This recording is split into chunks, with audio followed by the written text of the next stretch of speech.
নীল করেছি, সাদা করেছি, লাল, সাদা, লাল। এটা কি হলো?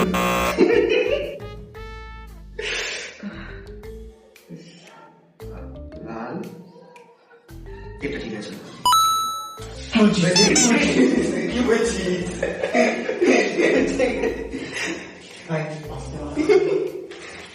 ওর ডবল জ্যাকেট পরেছে, রাজকুমার মানে ওর লেভেল 3 জ্যাকেট পরেছে।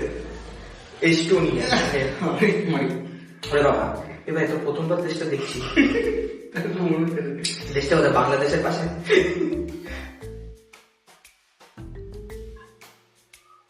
ঠিক আছে,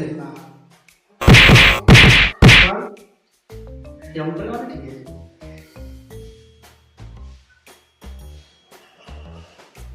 এই সেকেন্ড চান্সে